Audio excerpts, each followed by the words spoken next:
Buenos días, feliz domingo, bienvenidos de nuevo al Mundo de Economía y Negocios por Globovisión. Gracias por permitirnos entrar a sus casas para explicarles la economía, los grandes y pequeños temas que afectan su vida diaria y su bolsillo. Se fue mayo y dejó un rastro de malas señales en la economía mundial que preocupan mucho a países como Venezuela, que dependen tanto de la exportación de un solo producto, en este caso el petróleo, una materia prima, y que también tiene un alto nivel de endeudamiento. En los mercados mundiales, el petróleo cayó en mayo en un 20% para el caso del WTI, que es el marcador de referencia usado en Estados Unidos. Mientras tanto, el Brent, que es otro tipo de petróleo cotizado en Europa, perdió 16%. Los precios han caído a una velocidad alarmante, la más rápida caída desde 2008, cuando estalló una crisis financiera mundial que terminó afectando mucho a la economía venezolana en 2009 y 2010, cuando se estancó el crecimiento económico. Venezuela corre el riesgo de pasarle otra vez como la historia de Pedrito y el Lobo, y es que nuestra economía suele vivir atada a estos ciclos, pues como hemos dicho en otros programas, 95 de cada 100 dólares que ingresan a Venezuela vienen del petróleo, pero los precios han caído con una velocidad alarmante. Las malas noticias parecen estar comenzando, por lo que todos debemos estar alertas. El viernes pasado los mercados mundiales, las bolsas, cerraron con fuertes caídas, esta vez porque vienen malas señales desde India, que ha crecido a su peor tasa en 10 años, y desde China, que también se enfría. En Europa, por cierto, la situación también se está complicando. Un reciente informe del viernes pasado señaló que ya hay 25 millones de personas sin ningún empleo, absolutamente en la calle. Esto es importante a tomar en cuenta porque no hay ninguna señal de que esta situación se vaya a revertir en el corto plazo. Todos los análisis indican que el precio del petróleo se mantendrá por debajo de 100 dólares, al menos en el resto del año. Volvamos a nuestro país. Los altos precios del petróleo históricamente han permitido mantener bajos los precios, por ejemplo, de los combustibles, especialmente la gasolina, que es la más barata del mundo. También los precios, las tarifas de la electricidad. Si usted, especialmente que vive en el interior del país, ha logrado ver este programa hoy, es porque se libró de un apagón esta mañana. Pero la crisis eléctrica sigue en marcha. Solamente Caracas está blindada y según fuentes, no solamente las oficiales y los críticos del sector privado, esto se explica por la presión política que se concentra en esta parte del país. Lo cierto del caso es que la estructura del sistema eléctrico venezolano tiene enormes fallas desde hace mucho tiempo, no solamente porque las tarifas son baratas, pues habría que preguntarse si la gente estaría dispuesta a pagar un poco más si tiene un buen servicio. La crisis eléctrica no se ha resuelto. Hoy, a 6 meses, pues se puede decir, del año 2012, la crisis sigue, pero más acentuada que el año 2011. Todo radica en que no se han hecho los esfuerzos en materia de instalación de nueva generación. Sí se han instalado, pero pocos megavatios, no los megavatios que se deben de instalar.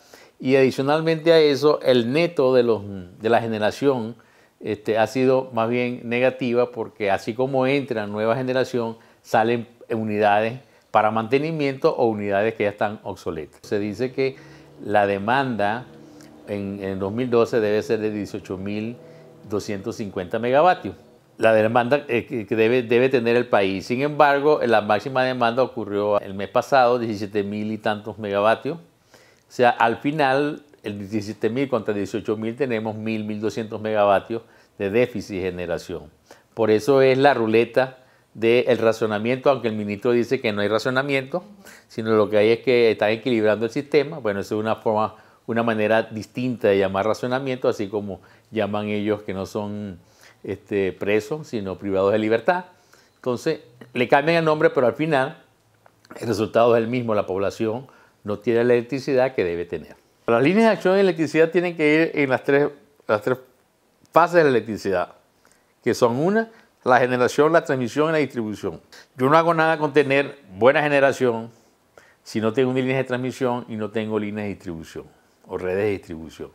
Por ejemplo, Tocoma, que está en el 2012 a 2014 va a comenzar a entrar generación. Tocoma está al sur del país, en Guayana.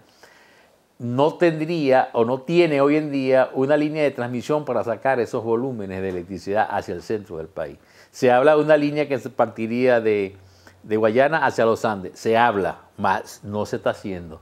Y hacer una línea son 4 años, una línea de transmisión, igual que una planta eléctrica, 3, 4 años. Entonces nosotros no vamos a ver soluciones firmes en materia en el sector eléctrico en Venezuela, por lo menos en los 3, 4 años. Si se van haciendo las cosas, pues los racionamientos, hasta que al ministro no le guste que se llame racionamiento, irán disminuyendo en la medida que se vaya mejorando la generación, se vaya mejorando la transmisión y se vaya mejorando la distribución. Pero decir que una varita mágica mañana se resuelve, eso no es verdad. En 2011, el país destinó 29.000 millones de dólares a cubrir los subsidios en la economía. De este total, el 45% se fue a mantener la gasolina prácticamente gratis. No cabe la menor duda que todo el mundo tiene un beneficio directo por el subsidio de la gasolina, principalmente en los sectores que nos enfocamos en estos grupos focales, tienen un beneficio a través del transporte público, ¿no? El subsidio de la gasolina abarata el transporte público. Por otra parte, piensan que el subsidio a la gasolina, o ven el subsidio a la gasolina como un derecho por ser Venezuela un país rico en recursos naturales, particularmente en recursos petroleros, y lo ven, aunque comprenden que el precio es bastante bajo en relación a otros países, lo ven como un precio justificado, dado las características de país petrolero que tenemos. Sin embargo, no cabe la menor duda que hay mucha ausencia o falta de información en términos de la magnitud del subsidio y la regresividad del subsidio, es decir, qué sectores se benefician más. La magnitud del subsidio hoy en día ronda alrededor del subsidio directo de la gasolina más de 15 millardos de dólares. Eso es más que el presupuesto que se gasta en educación. Si vemos los subsidios a la energía en total, rondan los 29 millardos de dólares. Eso es mucho más que lo que se gasta en educación, salud y desarrollo social combinado. Y que la regresividad implicaba que los sectores de mayores recursos se benefician 7 veces más que los sectores de menores recursos. El subsidio es visto como el único beneficio directo del petróleo y garantizado, que no depende de la discrecionalidad del gobierno de turno, es decir, no depende de que alguien se lo asigne o no se lo asigne, sino que todo el mundo lo obtiene. Y es el único beneficio garantizado del petróleo que ellos obtienen.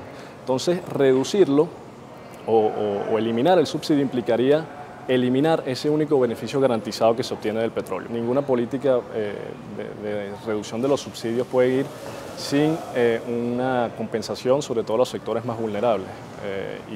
Y ahí hay casos exitosos, hay un caso muy particular que creo que merece mayor estudio, que es el caso de Irán, donde se redujeron los subsidios de una manera muy significativa, no solo de la gasolina, sino también de la energía, de la electricidad y de alimentos, y parte del ahorrado, 50% del ahorrado, se distribuyó directamente a cuentas de fideicomiso creadas especialmente para esa reforma, cuentas individuales de cada ciudadano iraní. Entonces cada ciudadano iraní recibió su compensación incluso previo al aumento de los precios. Entonces la compensación se depositó previo al aumento, el monto, el 50% de lo que sería ahorrado, y se congeló. Y una vez que ocurrió el aumento, el ciudadano tenía acceso a esa compensación. Y eso ayudó a aliviar bastante lo que fue el impacto, lo que sería el impacto de un aumento en los precios de los bienes y servicios.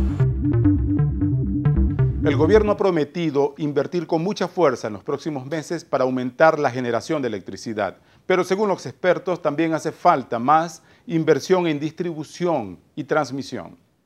Ahora vamos a una pausa y en breve volvemos con más de El Mundo, Economía y Negocios por Globovisión.